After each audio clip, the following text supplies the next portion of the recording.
Time to move on further with the engine rip down. Next thing to do is to take out these cam bolts here,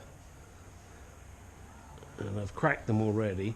They're a 9/16, so common size. Obviously you can get to these two, then you're going to have to turn the engine to get to the other two, and then the cogs and everything will just pull off forward. I like to set it at top dead center. Is it essential? Well, perhaps not while I'm doing the rip down, but it's just the way I like to do it. How do I know this is on top dead center? Well, if I had my damper on, I could show it by the pointer, but I don't. But what I do have are these little beasties here. These are for actually setting it up, and as you can see, it fits neatly into the slot here on the camshaft and rests against the top of the head, and it also does the same on the other side. So therefore I do know I'm at top dead center, because this is what is used to set TDC. Alright, and though I do shout about metric stuff, unfortunately sometimes it works, purely because it happens to be the same size. This on the crank is a perfect 33mm. It's absolutely spot on. I'm sure there is an equivalent in real socket sizes, but I just picked this one up because it fitted. So and also it drops on the floor very nicely, just like any socket, but it's an absolutely perfect fit. Look at that, couldn't ask for better. And this then you use to turn the engine to get the extra bolts, the other bolts. Alright, that's enough on this section. Let's move on and get those off, and once I've got the bolts undone, I'll show you a little further. Time to remove the camshaft bearing caps. These are a 1/2 inch. Should come off quite easily.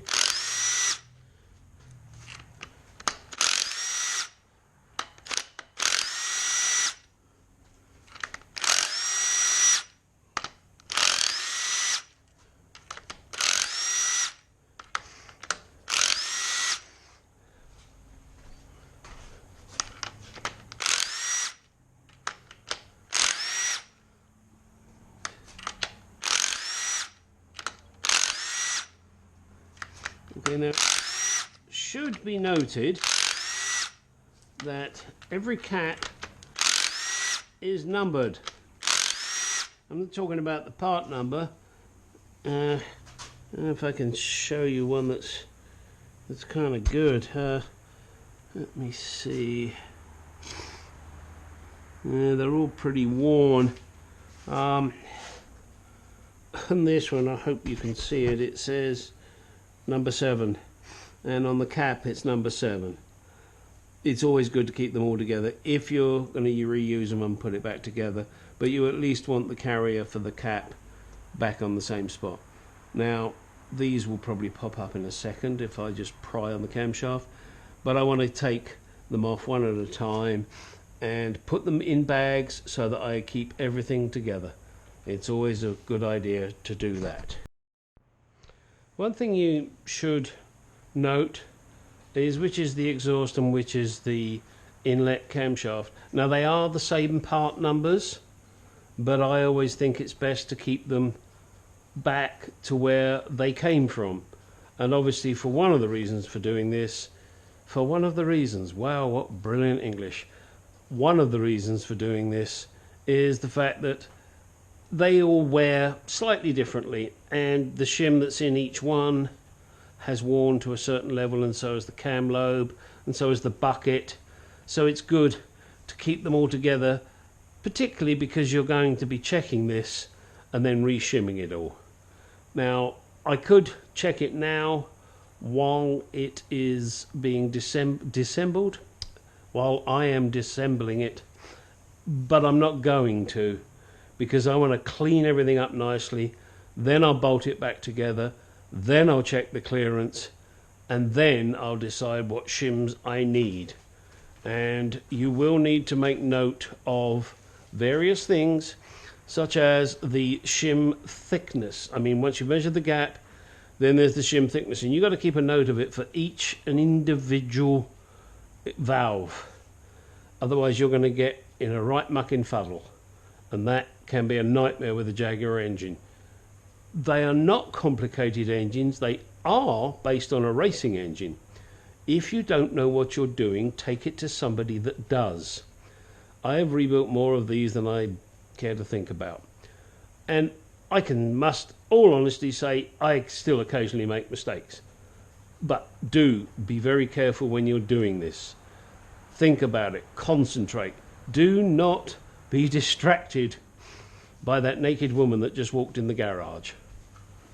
I know they can be very distracting, and I love to have naked women walk in my garage, but it doesn't happen often enough, or at all, come to that.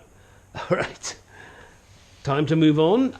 Next thing is to remove the camshaft caps, as I mentioned. Okay, grab the tools, be right back.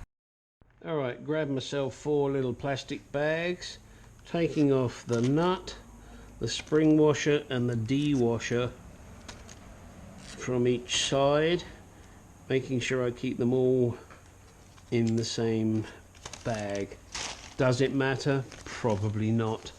It's just something I like to do, keep things together. And obviously do note that on the end here, the bearing cap retainer, for want of a better word, is different because it's designed to go up with the end piece here. It's a lot longer. You'll see that when you take it off, or even when I take it off. Now I'm going to try and pry this up without it hitting me in the face. And it doesn't seem to want to come. These caps are probably stuck and will need a little persuasion. That persuasion may have to come in the form of a steel hammer, which is not something I would want to do. And you've got to be careful because this is an aluminum head. So I think maybe a little persuasion. And let's see, let's start with baby hammer, see what it does.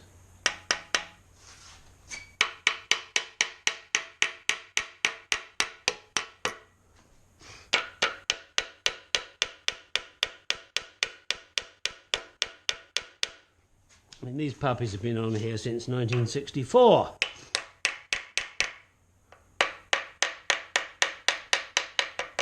I don't want to damage them. Oh, she came a little bit. Oh, aren't they words we like to hear? Okay, so it's loosened slightly. Let's see, maybe with a very light pressure there, because I really do not want to damage this head. Okay, they're beginning to loosen. And yes, I had already soaked everything in PB Blaster.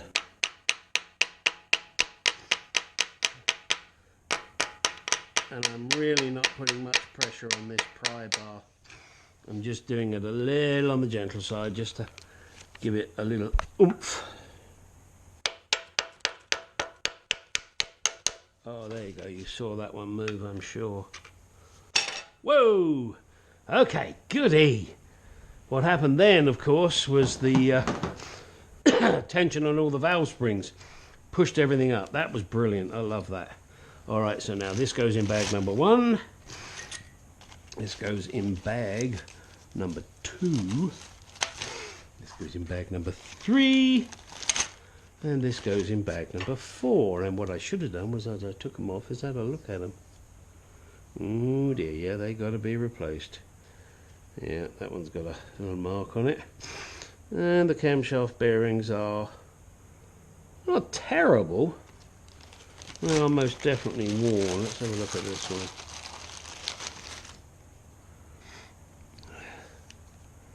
Yeah, they're not terrible, but they are worn. They definitely need replacing. And the camshaft itself, actually that doesn't look too bad. Let me pull this out now.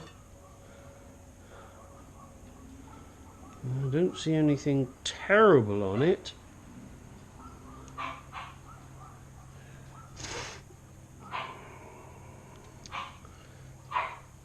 I will of course get this checked, but I think I could probably get away with just cleaning this up. Alright, let me put it back for the moment, because I now need to put all of these bags away, wrap them up and do the other side. I won't bore you doing the other side because it's exactly the same process. I have now removed all of the camshaft bearing caps, and the camshafts are completely loose. As you can see, I've marked them in and X so that I don't get them confused. As I said, they are the same part number. That part number is right here, and it looks like MC20889. Looking at this, doesn't look too bad. So we'll take both of these out now. Ha ha ha! Of course, doing it on camera, this last one doesn't want to come out because I haven't taken the end piece off. What an idiot I am. Alright, I need to take this piece off here so that I can lift the camshaft out. It doesn't want to play nice. That's no big deal. Alright, next thing is to take each of these buckets out with their relevant shim and keep them in separate bags, because I need to measure them and know what the clearance is on the shim, the bucket and the camshaft.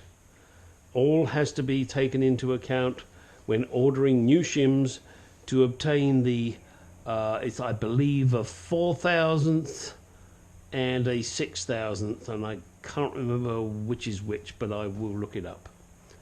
Okay. Well, not really part of the rebuild. I've managed to loosen the head, so I've got to figure out a way to lift it by myself. And whilst I was doing that, I thought, well, let's just drain out whatever's in the engine. And previously I'd poured a load of Marvel Mystery Oil down each bore, and now that seems to be coming out, which is very pleasing. This engine has been stored outside, and although covered, you can never be sure there's no water getting in, but there doesn't appear to be. So this goo that's coming out now, I believe, is Marvel Mystery Oil. So it's a good thing to do, guys. And I'll just leave this to drain now for however long it takes. Before I move on to undoing the cylinder head bolts, that I just get these bearing caps out. Normally I would use a brass drift, but I seem to have misplaced mine, so I'm going to use this little steel one. Right there is a little groove, and there is a groove. As you can see, the cap has a little tab on it that locks it in, so in order to get it out you just tap it in the other direction. It's really quite simple, just be very gentle, very careful, and out they pop, really easy. So that's what I shall do now, get all of these out. They all come out very easily, and that'll be helpful when I take this to the machine shop. They won't have to deal with little bearing caps falling out. Also, before I take it to the machine shop, I will take these studs out and the little collets. And of course, I am assuming I'm going to take this to the machine shop. Who knows, maybe I'll get lucky and it won't need to be machined. Do note on this side, you've got to tap them in the other direction. It's just the way they're all designed, so you have to bear that in mind. Don't go banging away on the wrong side. I'm being as careful as I can while I do this. And there we go. That's it, that's the whole lot out. So next is to remove the cylinder head, and do note where, you know, this has got lifting points. This got the brackets for the air filter and also for the clutch hose. Not sure if I'm putting this back on, purely because I'm not going to put on the big frying pan filter. It covers up too much of the engine, and I like to look at my engine. So I will probably be using K&N filters of some description on the SU carburetors. Not sure yet, we'll have to see how that goes. So I may not put this bracket back on. It shouldn't affect the stud length. The only ones that are affected are these ones here, and you have to make sure when you put the new studs in for the, or cylinder head bolts should I say, that you actually have the longer ones here. Okay, that's it for the moment. I'll start on doing the head now. As I'm sure all of you know, Jaguar label their cylinders from the rear to the front. 1, 2, 3, 4, 5, 6. This can catch some of you out when putting in the distributor. So I'm about to remove the buckets and the shims from each cylinder, and I have labelled them accordingly. 1, 2, 3, 4, 5, 6 going to the front. So here we go. In each bag I will put the relevant cup. Sometimes they don't want to come out, so you kind of give it a bit of a spin and it comes out. Just make sure the shim is in there. Okay, one down. Plenty to go. Okay, let's do number 2.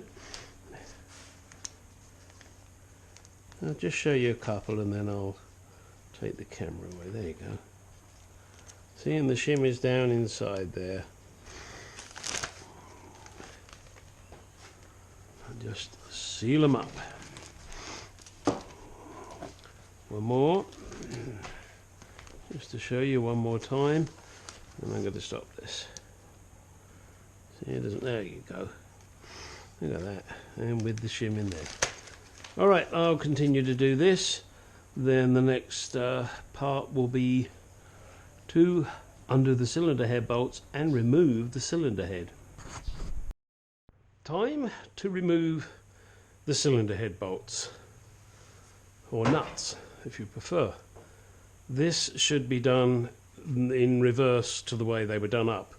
Now when you do them up, you start in the middle and you do opposites and slowly work your way out. To undo them, you do the same, but you start from the outside and then work your way in. Okay, let's have a go. This is a 3/4 socket. Let's see how it goes.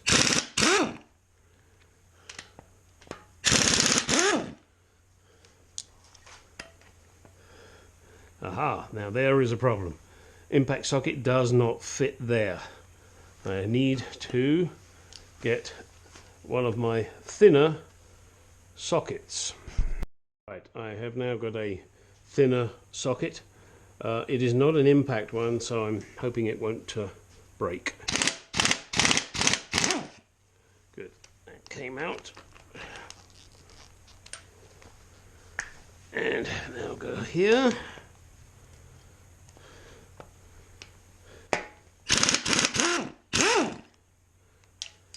Okay.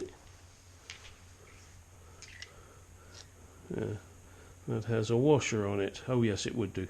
Okay. No surprise when you think about it. Alright, now let me get this other one undone. Then we won't have to mess. Okay. There we go. That's where they should have washers on. Alright.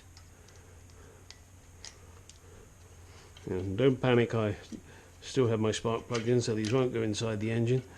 However, I guess in one respect it wouldn't matter, because I am actually stripping the engine apart. Alright, so now we can continue without having to use that other socket. Keep it going, there we go.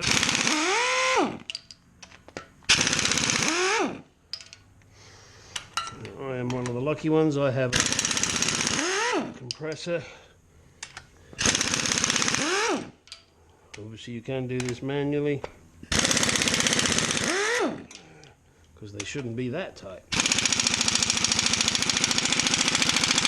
like that one is. Okay, well, I'll cut it off here. Need to fire up the compressor, get a bit more air power, and continue to take them off. Okay, this is with all the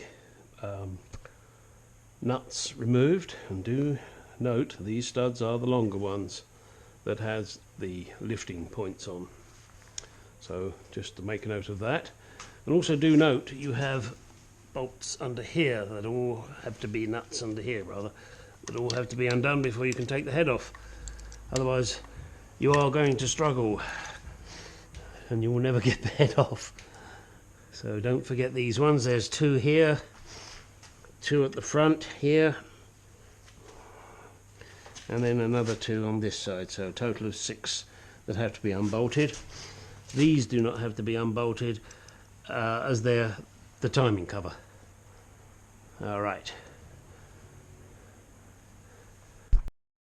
If, like me, you're lucky enough to have the head come loose with just a gentle tapping, then arm yourself with some nice pieces of wood and slowly lift the head end to end and insert the pieces of wood, and then another piece of wood and another piece of wood until you get it up to the height where it's no longer on the studs.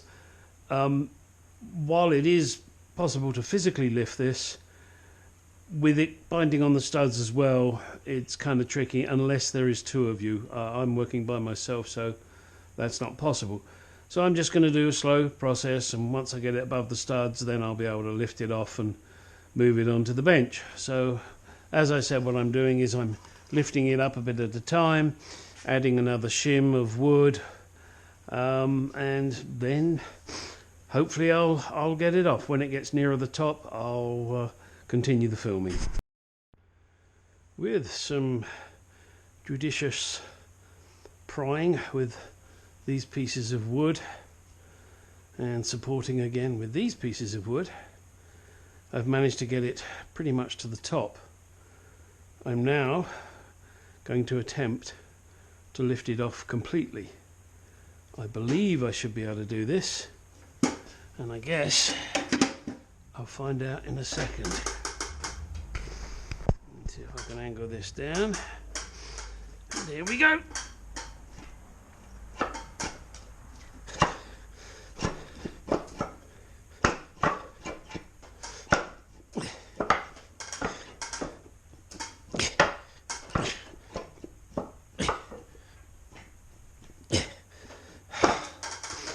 Holy shit, this is heavy. Got it! Yes, it is possible to lift it, even if you're 68 years old. The head is off. Now, for the inspection of everything, and see how bad the bores are.